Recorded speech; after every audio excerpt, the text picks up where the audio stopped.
সেটাতে একটা kissing shot আছে। আমি ভাবছি কিস দেখবো, অত ভালো একটা শট দেখবো ভালো, এটা দেখতেই দিল না আমাকে। বাজে লাগে সোশ্যাল মিডিয়া আমার। এটা বোধহয় একটা ভুল ইনফরমেশন হলো, কারণ 75টা ছবি রিলিজ করতে পারে না। অবশ্য এটা একটু ডিফিকাল্ট আছে, ওখানে একটা কমার্শিয়াল একটা ফিনান্সিয়াল একটা প্রেশার থাকে ওপরে টপ।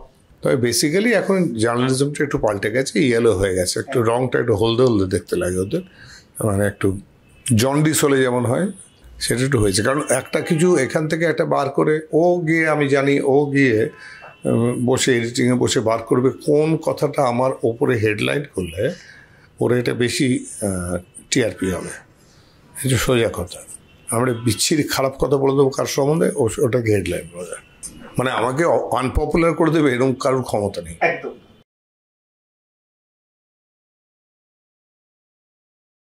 নমস্কার, TV19 বাংলা।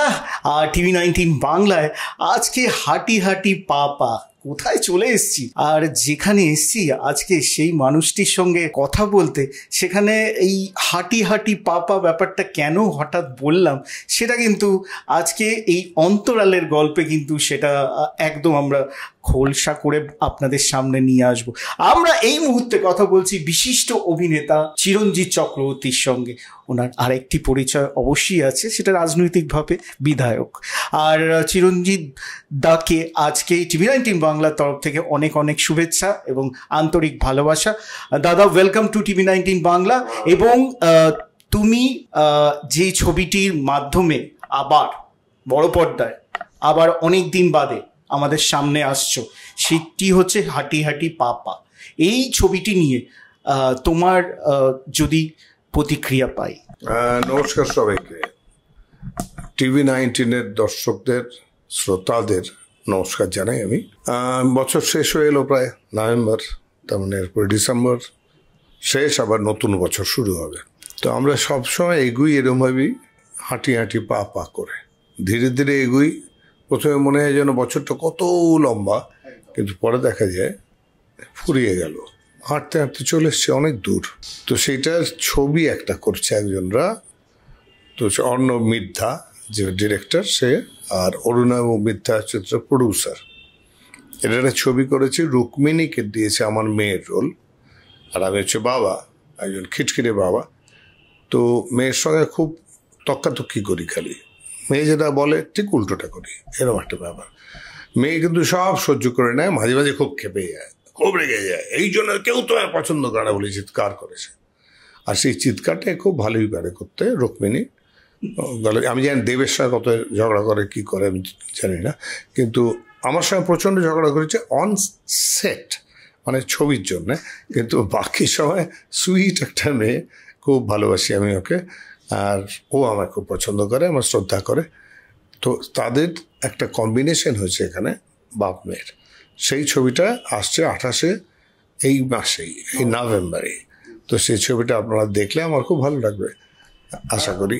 দাদা, তুমি অনেক শেডে এত বছর ধরে আমাদের ইন্ডাস্ট্রিতে কাজ করছো, এবং এই যে শেডটা, যেটা এই মুহূর্তে বাবার চরিত্রে তুমি কাজ করছো, এই চরিত্রটা অন্যান্য যে চরিত্রগুলো তুমি করেছো এখনো পর্যন্ত, সেটার থেকে কতটা আলাদা, বা এর ইউএসপিটা কি? আলাদা তো নিশ্চয়ই, প্রত্যেকটা চরিত্র আলাদা হয়। এটা একজন অভিনেতার সবচেয়ে আনন্দের একটা জায়গা, যেটা অন্য কেউ টেস্ট করে না, সেটা হচ্ছে সে একই অঙ্গে বহু রূপ হয় তার। মানে আমরা এক এক দিন এক একটা, যেমন এই মুহূর্তে বেশিরভাগ নাইট শুটিং করছি আমি, যেটা সেটা হচ্ছে নিকশ ছায়া 2, যেটা পর্ণশবরী ছিল, তারপরে হলো নিকশ ছায়া 1, আর এটা নিকশ ছায়া 2 খুব সুপারহিট হয়ে গেছে, সেই জন্য হইচইয়ের জন্য এটা আমরা করছি। আর মুশকিল হচ্ছে এটা সব ভূতফুত নিয়ে ব্যাপার, রাত্রিবেলা শুটিং হয়, জঙ্গলের মধ্যে রাত্রিবেলা শুটিং করেছি। আমি ফিরেছি বাড়ি বোধহয় 3টে, এতক্ষণ ধরে আমাদের শুটিং করতে হয়। সেটা একটা ক্যারেক্টার, একজন মানে বিশিষ্ট সায়েন্টিস্ট এবং প্রফেসরের রোল করছি সেখানে আমি, এবং যে এই ভূত বা আত্মা বিশেষজ্ঞ তিনি অনেক মন্ত্র জানেন, তিনি তাদের সেইভাবে পরাভূত করেন তাদের নিয়ে। আর এখানে করছি এমন একটা লোক যে রিটায়ার করে বসে আছে, ইলেকট্রিক সাপ্লাই কাজ করতো কোনো সময়, এখন রিটায়ার করে বসে আছে, এবং একটাই কাজ তার মেয়ের পেছনে লাগা, এই নিয়ে আমরা কাজ করি আর কি। তো সেই ধরনের একটা ছবি, এটা আর একটা চরিত্র, অন্যরকম চরিত্র। উনি ধীর স্থির কথা বলেন, এই প্রফেসর মানুষটি, আর এ কথা বলে সব চেঁচিয়ে, সব হিজিবিজি করে দেয় সবার, একদম ডিফারেন্ট। দাদা, যেটা হতো তুমি ব্যক্তিগত জীবনেও কিন্তু তোমার মেয়ের কাছে ভীষণ ফেভারিট বাবা। তো এই মেয়ে বাবার যে কেমিস্ট্রিটা, যখন তুমি রুক্মিণীর সঙ্গে কাজ করছিলে, কতটা মানে নিজের মেয়ে এখন কর্মসূত্রে এবং বর্তমানে স্টেটসে রয়েছে, তো কতটা মেয়েকে তখন ফিল করছিলে? মেয়েকে তো ফিল করেইছি, কারণ মেয়ের তো স্পর্শ বেশি পাই না আমি, হাসি বেশি দেখতে পাই না, যা দেখতে পাই ওই মানে ভিডিও যা পাই এখানে আর কি। তো এক্ষেত্রে একটা মেয়েকে এক রক্ত মাংসের সামনে পাচ্ছি, আর সত্যি মেয়ের মতো আমার অত্যন্ত প্রিয় শিল্পী। ওকে আমি নাম দিয়েছিলাম যখন এতে আমরা যখন চ্যাম্প করেছিলাম, তখন ওটাতে ছিল, এবং সেখানে আমিও ছিলাম। তো আমাদের দেখা হওয়ার পরে প্রথম দিনই ওর একটা নাম দিয়েছিলাম, ওর নাম দিয়েছিলাম গর্জিয়াস। খুব গর্জাস লেগেছিল আমার ওকে দেখতে। সেই নামটা এখনও আমি ওই নামেই ডাকি। আমি আর রুক্মিণী বলে ডাকি না, আমাকে gorgeous, hi gorgeous, come here, ও বলে এরকম ডাকি, কথা বলি ওর সঙ্গে। তো আমাদের সেদিন যখন ট্রেলার রিলিজ হলো, ওই ফ্লোটেলের ওপরে অ্যারেঞ্জমেন্ট করেছিল, চমৎকার ঠান্ডা অ্যাটমসফিয়ার, খুব ঠান্ডা পড়েনি, আবার ভালো ঠান্ডা, খুব কমফোর্টেবল জায়গা। সেইখানে আমরা বসে বসে ওই পুরোটা ওপেনিংটাতে অনেক ইন্টারভিউ দিচ্ছিলাম আর কি। তখন আমাদের দুজনের মধ্যে বেশ কথা হচ্ছিল, মজা হচ্ছিল, খুব ভালো।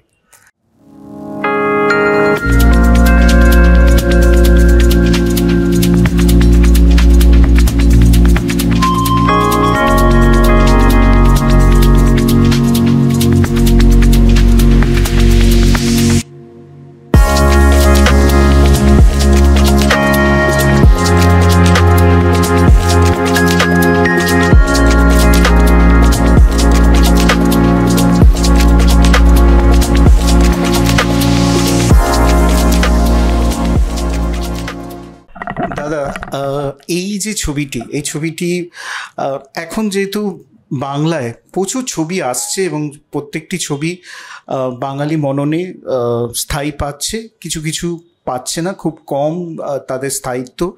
তো বাঙালি দর্শকদের কাছে এই যে বাবা মেয়ের চরিত্রের যে মিশ্রণটা বাঙালি দর্শক দেখবে, তোমার এক্সপেকটেশন কি? বাঙালি হলমুখ হবে এই হাঁটি হাঁটি পা থেকে? হ্যাঁ, নিশ্চয়ই হবে। খুব সুন্দর গল্প, জানা গল্প, প্রত্যেক ফ্যামিলির ঘটনা এটা, যার মেয়ে আছে আর কি। আর যদি ছেলে থাকে, বাঁদর ছেলে, তাহলে অন্য গল্প, এটা অন্য গল্প। সেখানে বাবা বেশি পাত্তা পায় না, কিন্তু মেয়েরা বাবাকেও পাত্তা দেয়, যার জন্য বাবা এত মাস্তানি করে আর কি। তো এটা সেই গল্পটা আমাদের ঘরে ঘরে গল্প, কাজে ভালো লাগবে লোকের। এর ভিতরে কমেডি আছে, মজা আছে, চিরঞ্জিতকে একটু ইউটিলাইজ করা হয়েছে, কেঁচু কুর্তিকে একটু ঢুকিয়ে দেওয়া হয়েছে, এসব অনেক করা হয়েছে। তো সেই জন্য ইন্টারেস্টিং লাগবে মনে হয় আমার। আর অন্য ছবিগুলো যেমন স্বার্থপর চলছে, ভালো চলছে স্বার্থপর, ওদের ওই ছবিটা দেখলাম আমি, দেখালো আমায়। তো ওই ছবিটা খুব সুন্দর, ওটারও সাবজেক্ট খুব কমন সাবজেক্ট, একটা প্রবলেম, সেটা হচ্ছে মেয়েরা বিয়ে হয়ে বাপের বাড়ি ছেড়ে চলে গেলে এই বাপের বাড়ির কোনো ইটের ওপরও তার কোনো অধিকার থাকে না, এই ধরনের একটা ব্যাপার আছে। নিয়ম আছে, আইন আছে ডেফিনেটলি, যে হয়তো ছেলেদের বাবা বলে গেল ছেলেরাই পাবে, মেয়েরা পাবে না। কিন্তু যদি কিছু না বলে যায় উইলে, তাহলে কিন্তু ছেলে মেয়ে দুপক্ষই পায়। এটা এখন মোটামুটি আইন হয়ে গেছে, একই পাওয়ার, কিন্তু বহু ক্ষেত্রে দেওয়া হয় না।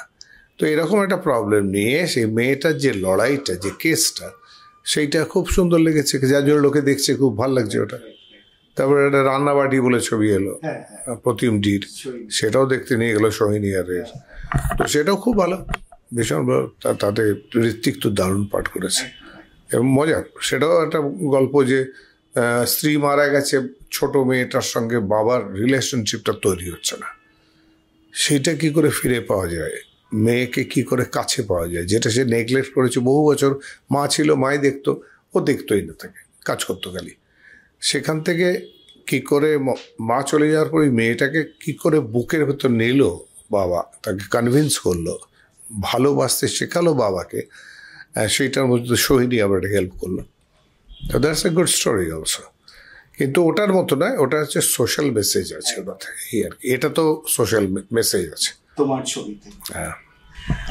দাদা 2025 শেষ হতে চললো, তুমি যেটা বললে একদম শেষের দিকে আমরা একদম চলে এসেছি এবং শেষের দিকে হাঁটি হাঁটি পা পাতে এসে দাঁড়িয়েছি। তো এই 2025-এ কমার্শিয়ালি যদি দেখি প্রায় 75-এর উপরে ছবি, বাংলা ছবি রিলিজ করেছে, কিন্তু যদি বাণিজ্যের লক্ষ্মী বলা যায় সেক্ষেত্রে প্রায় 4টে থেকে 5টা ছবি হাতে গোনা, বাকি ছবিগুলো কোটির ঘরে পৌঁছতেই পারে। এটা বোধহয় একটা ভুল ইনফরমেশন হলো, কারণ 75টা ছবি রিলিজ করতে পারে না, কারণ এত ছবি হয়নি এবছর। সেই জন্য ওটাকে একটু নাম্বারটা একটু কমিয়ে দিস প্লিজ, একটু দেখে নিস কতগুলো হয়েছে, তা ভালো হবে। তার মধ্যে যে 2-1টা ছবি যেটা লেগেছে আর বেশিরভাগ ছবি লাগেনি, এটা কথাটা ঠিক। তো আমি চাইবো যে আরও বেশি ছবি লাগুক। এই প্রত্যেকটা ছবি দেখতে গেলে আমি সেখানে বলি এই কথাটা, যে ওই ছবির পাশে দাঁড়ান টান না, যেটা ভালো ছবি সেটা লাগবে, তার মানে আরও ভালো ছবি করতে হবে আমাদের, এই আর কি।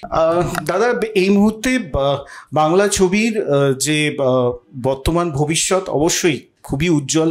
তুমি যেহেতু নিজে বাংলা ছবির সঙ্গে জড়িয়ে আছো এবং বাংলা ছবির ওই পাশে দাঁড়াও ট্যাবুর সঙ্গে নেই, বাংলা ছবি দেখুন সেই একদম সামনে দাঁড়াতেই দেখতে পাবে, সামনে দাঁড়ালে ছবিটা দেখতে পাবে, পাশ থেকে তো ছবি দেখা যায় না। সেজন্য সবাইকে বলি সামনে দাঁড়ান, পাশে দাঁড়ানোর দরকার নেই, প্রয়োজন নেই, সামনে দাঁড়ান, টিকিট কাটুন, সামনে বসুন, দেখুন। একদম দাদার কথা অনুযায়ী একদম সামনে দাঁড়ালেই ছবিটা দেখতে পাবেন, পেছনে দাঁড়াতেও দেখতে পাবেন না, আর পাশে দাঁড়াতে হবে না। দাদা এই মুহূর্তে একটা চর্চার বিষয়, যেটা সাধারণভাবে এই চর্চাটা বেসিক্যালি হচ্ছে ফেসবুকে, মানে সামনে কি হচ্ছে, মানুষ কি জানতে চাইছে বা কোথায় কি প্রবলেম হচ্ছে সেটা নিয়ে খুব একটা সবাই ভাবিত না, সবই হচ্ছে ফেসবুকের লড়াই। তো ইন্ডিপেন্ডেন্ট ফিল্ম মেকার ভার্সেস একটা সংস্থা বডি, তো এই ইন্ডিপেন্ডেন্ট ফিল্ম মেকার যে সত্যি ছবি বানাতে চাইছে, তার ছবি বানিয়ে ফেলেছে, কিন্তু সে রিলিজ করতে পারলো না দাদা। হ্যাঁ হয়েছে, ঘটনাটা ঘটছে। এর ভেতরে যেটা পয়েন্টটা এবার স্বরূপ বলেছে, সে পয়েন্টটা আমার ঠিক লাগছে। সেটা হচ্ছে যখন তুমি নিজেরা এইখানে যে 4 জন এসছো, তোমরা একটা ক্যামেরাটা নিয়ে ঘুরে ঘুরে একটা স্ক্রিপ্ট বানিয়ে নিজেরা পকেট থেকে পয়সা দিয়ে ছবি বানালে, তো সেই ছবিটা তো রিলিজ হওয়া উচিত এবং রিলিজ হতেও পারতো। কিন্তু মুশকিল হচ্ছে তার মধ্যে একজন প্রডিউসার ঢুকে গেল লাস্ট মোমেন্টে এসে। সেটা হচ্ছে পোস্ট প্রোডাকশন যে কাজটা করতে হয়, এডিটিং, ডাবিং ইত্যাদি ইত্যাদি, এবং রিলিজ, তার পোস্টার, তার ওই কানেকশন সব, সেইটা করতে এলো প্রতীক চক্রবর্তী, যে হচ্ছে প্রমোদ চক্রবর্তীর নাতি।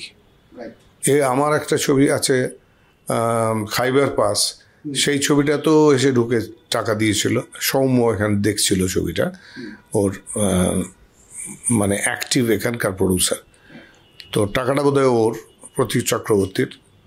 তো সে কিন্তু ছবিটা শেষ করলো না, এখানে কিন্তু একদিন বাকি রয়ে গেল, ওই ছবিটা পড়ে আছে, বহু মানুষের টাকা কিন্তু আটকে আছে, 1 বছর হয়ে গেছে। তো এই ধরনের একটা অভ্যেস আছে প্রতীকের, আমি জানি, মানে আমার অন্তত এক্সপিরিয়েন্সেই আছে খাইবার পাস ছবির ক্ষেত্রে। তো সেক্ষেত্রে তার উচিত এখানে এসে কথা বলে এটাকে মিটিয়ে নেওয়া, কারণ যদি একজন এসে একটা আমাদের এই ছবিটাকে নিজেদের মধ্যে যে ছবি করছি সেটা যদি কেউ এসে প্রডিউসার হিসেবে ঢুকে যায়, তার নাম যদি ওপরে পোস্টারের উপরে দিতে হয়, তার মানে সে অধিকার নিয়ে নিয়েছে ছবিটার প্রডিউসার হিসেবে, কারণ এদের নাম তো নেই প্রডিউসার হিসেবে, যারা নাকি আগে থেকে টাকা দিয়ে করলো, মানে আমাদের নাম নেই, আমাদের এই 5 জনের নাম নেই সেখানে। তো সেখানে একজন নাম আমি দিলাম, যার নাম হচ্ছে অমুক, হয়তো যোশী কি অমুক অমুক আগরওয়াল, তার নাম বড় করে রইল, সেই প্রডিউসার হয়ে গেল। হয়ে গিয়ে সে যদি রিলিজ করতে যায়, যে ছবিটার টেকনিশিয়ান নেওয়া হয়নি আমাদের এখানকার, তো ফেডারেশনের টেকনিশিয়ান তো নিতে হবে, এটা তো নিয়ম। আর তাহলে আগে কথা বলতে হবে কীভাবে হচ্ছে ছবিটা। যদি আমার মনে হয় যদি এরা শুধু নিজেরাই ছবি করতে পারতো, আরেকজন ফিনান্সিয়াল নিত, যার নাম প্রচারিত হবে না প্রডিউসার হিসেবে, শুধু সে ফিনান্স করবে ছবিটাতে, অনেকে ফিনান্স করে তার নাম থাকবে না, কৃতজ্ঞতা শিকারে থাকবে, সেরকম যদি হতো, আর স্টুডেন্টরা যদি এটার প্রডিউসার হতো যারা করেছে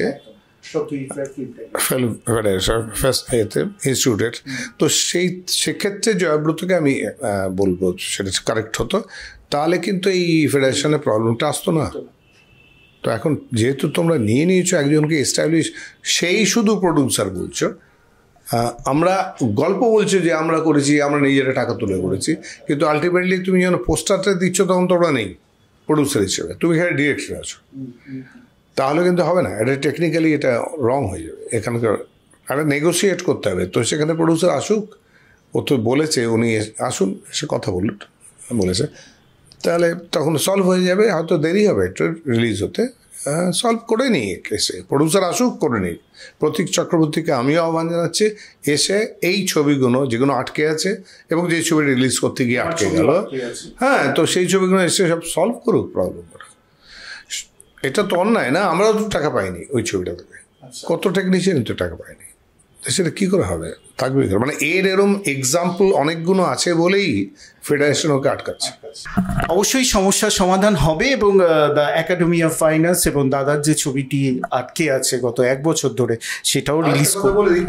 আমি চাই স্টুডেন্টদের ছবি তৈরি হোক এবং রিলিজ হোক এবং আমরা দেখতে পাই, এটা খুবই ইম্পর্টেন্ট।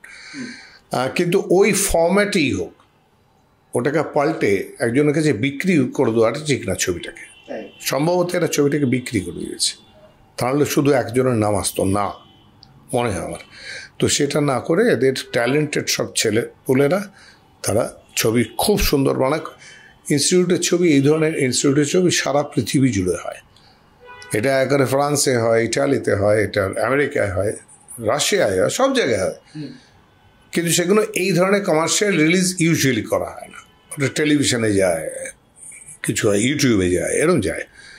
তো ওই ক্ষেত্রে এটা ফুল ফ্লেজেড রিলিজ করতে চাইছে, তাই জন্যে ওই প্রডিউসারের নামটা দিতে হয়েছে এবং সেটাই কন্ডিশন মনে হচ্ছে। তো সেটা কাটিয়ে কী করে বেরোবে এটা আমি চাইছি, কিন্তু ছবি আমি দেখতে চাইছি। একদম, ছবি অবশ্যই চিরঞ্জিত দা দেখতে চাইছে। সুতরাং একাডেমি অফ ফাইন আর্টসের জয়ব্রতর কাছে এটা একটা সদর্থক পজিটিভ নোট চিরঞ্জিত চক্রবর্তীর তরফ থেকে। ছবি দেখতে চাইছি আমরা সবাই এবং সমস্যার সমাধান মিটবেই, এবং ওই ফেসবুকের লড়াই না করে ছবির সমস্যার সমাধান করলেই মনে হয় খুব ভালো হবে। দাদা, বাংলা ছবির জন্য আমরা প্রত্যেকেই একটা আমাদের ভালোবাসা এবং সহানুভূতি সবসময় আছে। বাংলা ছবির বাণিজ্যও সবসময় ভালো হোক আমরা চাই, কিন্তু দাদা একটা জায়গায় এখনও আটকে আছে। আমার পূর্ববর্তী যত ইন্টারভিউতে ওই একটা জায়গা নিয়ে ভীষণভাবে আমরা কথা বলেছি, তুমিও বলেছো, সেই হলের সমস্যা এখনও মিটল। সমস্যা এটা একটু ডিফিকাল্ট আছে। ওখানে একটা কমার্শিয়াল, একটা ফিনান্সিয়াল একটা প্রেশার থাকে ওপরের টপ পার্টিগুলো, যারা প্রডিউসার, তারা এটা সলিউশনটা মেটানোর দরকার, প্রয়োজন। কিন্তু এটা এক্স্যাক্টলি কীভাবে সম্ভব সেটা এখনও কেউ বলতে পারবে না। বুম্বাদা সম্প্রতি বলেছে ছোট হল বানাবার পক্ষে। ওটা তো হলে খুব ভালো হয়, সেটা যদি হয়ে যায় তাহলে এরা হয়তো সেখানে চলে যেতে পারে, ভালো। দাদা, বর্তমানে যারা নতুন শিল্পী আমাদের চলচ্চিত্র জগতে আসছে, তারা নিশ্চয়ই রুক্মিণীর মতন প্রতিভাবান অভিনেত্রী আছে, সৈনী তো অনেকদিন আগে থেকেই কাজ করছে। তো আজকের যারা শিল্পী তাদেরকে বড় পর্দায় আমরা দেখছি, ছোট পর্দায়ও দেখছি। ছোট পর্দা ভীষণভাবে সাকসেসফুল একটা মাধ্যম।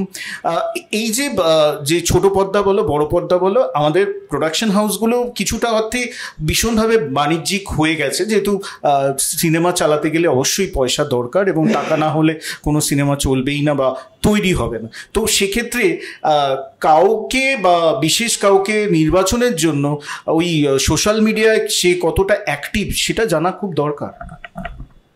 আমি তো নেই, তো আমি এটা বলতে পারবো না, এটা যে আছে সে বলবে। মানে তুমি শুনেছো যেটা, সেই ক্ষেত্রে কি বলবে? শুনে কি বলবো, শুনে কিছু বলিস না, কখনো বলিস। শুনে বলতে নেই, সব কিছু জেনে বলতে হয়, করে বলতে হয়। গাড়ি চালিয়ে বলতে হয় যে কি প্রবলেম আছে। গাড়ি চালাস না বলে যদি গাড়ি এই প্রবলেম, ড্রাইভারটা এই করেছে, ড্রাইভারটা ওই করেছে, কত লোক বলে না তুমি ঠিক সময় ব্রেকটা দিলে না, আপনি গাড়ি চালান না, এরকম হয় না ঠিক। তো সোশ্যাল মিডিয়ার অনেক প্রবলেম আছে, অনেক উপকারও আছে, ভালো কাজও করে তারা। যেমন হ্যাম রেডিওর একটা খুব, আমি জানি না হ্যাম রেডিওর টেলিফোন নাম্বারটা আমি জানি না, আমার যদি থাকে তো এনে দিস তো। হ্যাম রেডিও দারুণ দারুণ কাজ করে, হারিয়ে যাওয়া মানুষকে ফিরিয়ে দেয়, অসম্ভব ভালো কাজ করে। এরকম এদেরও অনেক উপকার আছে।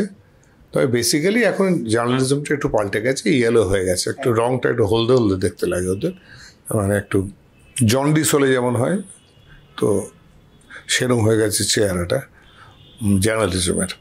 সেটা একটু হয়েছে, কারণ একটা কিছু এখান থেকে একটা বার করে ও গিয়ে, আমি জানি ও গিয়ে বসে এডিটিংয়ে বসে বার করবে কোন কথাটা আমার ওপরে হেডলাইন করলে ওরা এটা বেশি টিআরপি হবে। এটা সোজা কথা। আমরা বিচ্ছিরি খারাপ কথা বলে দেবো কার সম্বন্ধে, ওটাকে হেডলাইন বলা যায়। আমি একবার করেছিলাম, জানো তো, আমি একবার বলেছিলাম যে একটা ইনসিডেন্ট বলেছিলাম, তাদের একটা শুটিং করতে গিয়ে কীভাবে হয়েছিল। তো মুনমুন মানে পায়ে দাঁত বসিয়ে দিয়েছিল, মানে কামড়ে দিয়েছিল, এরকম একটা বলেছিলাম। সেটা কারণ আছে, মানে কীভাবে হয়েছিল অমরকণ্টক ছবির সময়। সেইটা প্রথম হেডলাইনই করে দিল, মুনমুন চিরঞ্জিতের পা কামড়ে দিল। আমি সে বলিও নি, কিন্তু ওটা করে দিল। এসব করে। তো সেখানে ওই সোশ্যাল মিডিয়া নিয়ে এত মাথা ঘামাস না, যা করছিস করে যায়।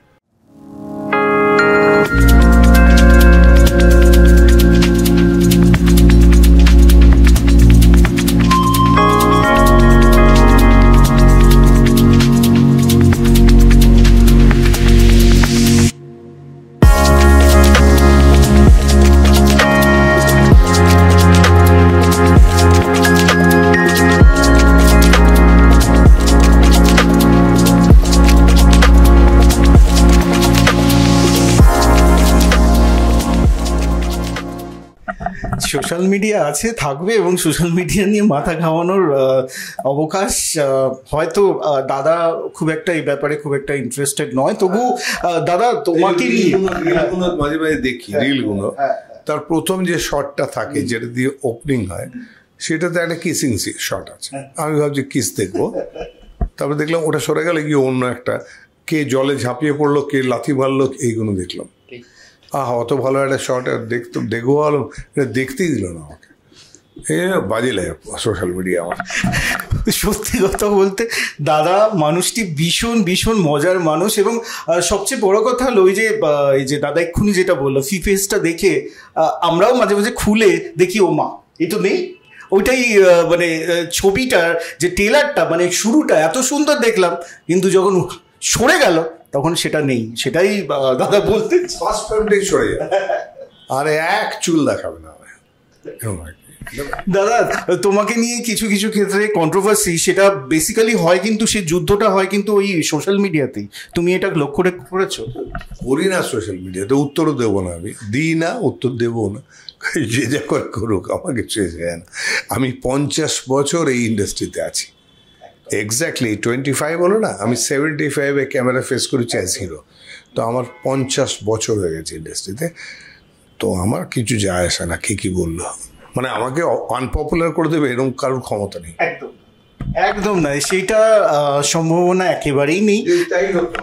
তাহলে এই মুহূর্তে আমার কি হচ্ছে, এটা আসবে, এই নিকশ ছায়া 2 আসবে, সেটা তৈরি হচ্ছে এখন, গরম গরম তৈরি হয়ে গেছে। কাকাবাবু বৌমার সঙ্গে ছবিটা হয়ে গেছে। রয়্যাল বেঙ্গল টাইগার তৈরি হয়ে গেছে, সত্যজিতের একটা গল্প নিয়ে, সেটা করেছে কমলেশ্বর।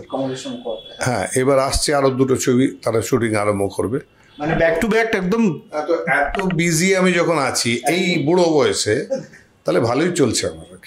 একদম ভালোই চলছে এবং ভালোই চলবে। আচ্ছা, বুম্বাদার প্রসঙ্গে আসি। বুম্বাদার সঙ্গে কাকাবাবু আসছে, সুতরাং কাকাবাবুর একটু যদি তুমি মানে চরিত্র সম্পর্কে একটু বলো। কাকাবাবুর আসলে ক্যারেক্টারটা যেটাতে কাজ করে আসছে এতদিন ধরে, যে ইনভেস্টিগেশনের গল্পগুলো সুনীলবাবু লিখেছেন, সুনীল গাঙ্গুলি, তার প্রধান যে উদ্যোক্তাটা, যে ইন্সপায়ার করেছিল ওকে, তাকে ও গুরু মানে, সেই লোকটির ডাকে ও পৌঁছয় গিয়ে সেইখান থেকে একটা হাম্পিতে একটা অভিযান হয়, সেখানে একটা হিরে লুকিয়ে আছে কোথাও, সেই খবরটা এই জোগাড়। এই কিন্তু মানে ডেডিকেটেড এই ধরনের ইনভেস্টিগেশনে, কিন্তু হি ইজ ডাইং, ওর গুরু যে, সেই রোলটা আমি করেছি। ওকে ওই সূত্রটা দিয়ে যাই, যাতে ওইটা হিরেটা আবিষ্কার করে, বার করে সেখান থেকে করে গভর্নমেন্টকে দিয়ে দেয়। মানে সিকিউরিটির অভাব হচ্ছে ওটা যদি অন্য কেউ পেয়ে যায়, অনেকে খুঁজছে, যদি পেয়ে যায় তাহলে সেটা বিদেশে পাচার হয়ে যাবে। তো এর ভেতরে দেশাত্মবোধের কথা আছে, খুব সুন্দর। আমি সেটা ওকে ইন্সপায়ার করে যাচ্ছি। Wow, great. এবং এই নোটেই আজকের আমরা এই ছোট্ট আড্ডার সেশন অন্তরালের গল্প আমরা শেষ করব। যে দাদা, তুমি অবশ্যই এই আমাদের বাংলা সিনেমা জগতের একজন অন্যতম সেরা নক্ষত্র, কিন্তু তোমার আরেকটা পরিচয় আছে, তুমি একজন বিধায়ক এবং খুব সাকসেসফুলি তোমার টার্মগুলো, প্রত্যেকটা টার্মে তুমি সফল। দাদা, এই মুহূর্তে আমরা দেখলাম বিহারে নির্বাচন হলো এবং সেখানে আমাদের বিজেপি সংখ্যাগরিষ্ঠ পেল এবং তারা সরকার গঠন করলো এবং সেটা নিয়ে নানান মুনি নানা মত। সেখানে সেই মতের একটা মত হচ্ছে 2026-এ সব কিছু ওলটপালট হয়ে যাবে। যদি এইভাবে হয় তাহলে নিশ্চয়ই ওলটপালট হবে, কারণ একটা স্ট্যাটিস্টিক্স বলছি, প্রচারিত, দেখতে পারো, সোশ্যাল মিডিয়ায় দিয়েছে, তাতে আছে বিহারের যত লোক ভোটার সংখ্যারে যত, সেই ভোটারের থেকে একটু বেশি, 45 লাখ ভোট বেশি পড়েছে। মানে যত লোক ভোটার তার থেকে 45 লক্ষ ভোট বেশি পড়েছে। এটা কি করে সম্ভব? পৃথিবীর কেউ, কোনো গণিতবিদ বার করতে পারবে না। এবং সেই যে পড়লো, তার মানে মোর দ্যান 100% হয়ে গেল, মানে 125% হয়তো হয়ে গেল। অথচ কমিশন বলেছে 66% ভোট হয়েছে। এই হিসেবটা যদি মেলাও, তাহলে বিজেপি কি করেছে ওখানে ক্লিয়ার হয়ে যাবে, কমিশন কি করেছে ওখানে।